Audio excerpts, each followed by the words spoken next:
Today's video was sponsored by Storyblocks Video.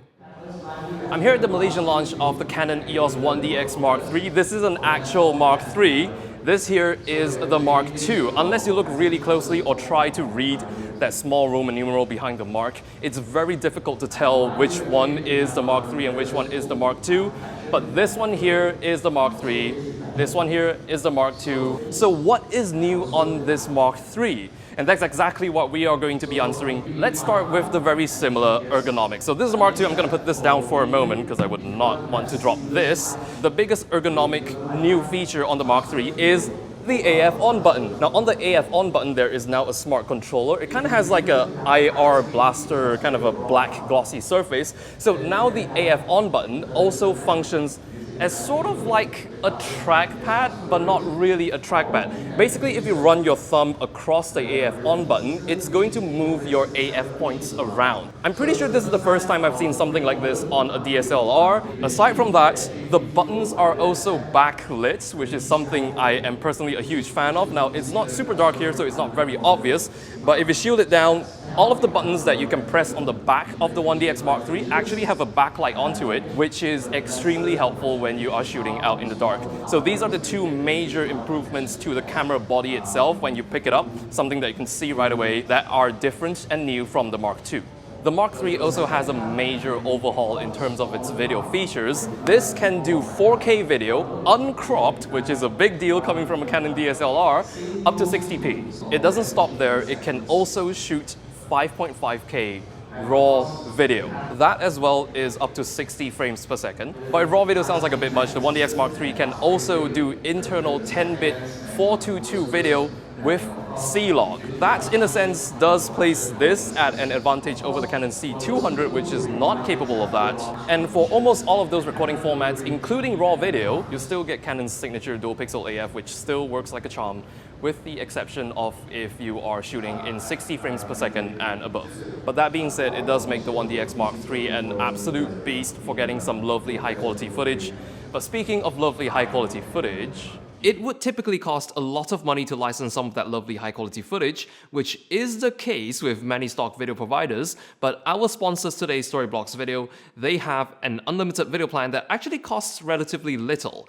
And it's exactly what it sounds like: unlimited downloads for anything in the video member library, and you can use the footage anywhere you like, including YouTube.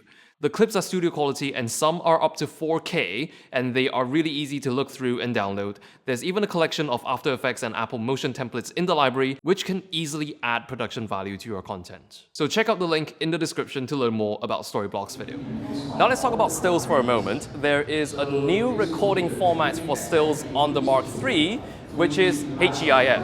With HEIF, JPEG is pretty much a thing of the past because HEIF is smaller than JPEGs in terms of file size, but actually superior in quality. In fact, they are actually 10-bit files, and they are even compatible with an HDR gamma. And with HDR being something that's getting more and more popular, that's definitely something that makes the Mark III more relevant in 2020. Inside that optical viewfinder, I would say that AF system has received a very substantial upgrade from the Mark II. So the Mark II had 61 AF points.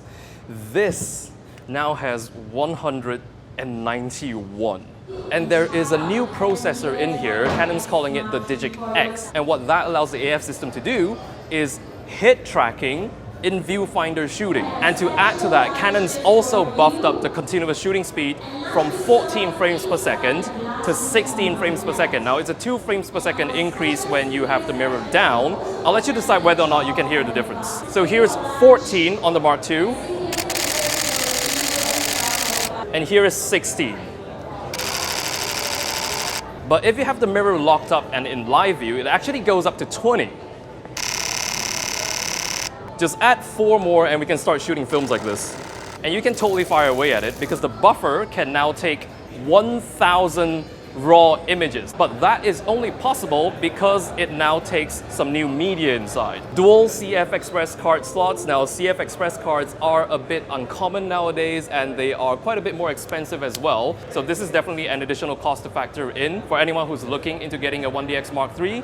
They're not completely unsourceable, they're just a bit more uncommon. So at retail, the 1DX Mark III is being priced at $6,500 USD, which is actually $500 more expensive than the Mark II. Now, it's not exactly going to be a cheap or affordable camera for most photographers, but then again, this is the best DSLR that Canon has to offer right now. So if you have $6,500 for a camera, this is definitely not a bad choice. But this has been my first impressions of the Canon 1DX Mark III and what's new on this compared to its predecessor. So that's pretty much it for today. If you enjoyed today's video, do consider subscribing and hitting that bell icon for more videos just like this, and I will see you in the next video. But until then, here's another one of my videos that YouTube thinks you should watch, or if you don't like a computer telling you what to watch, here's one of my latest videos.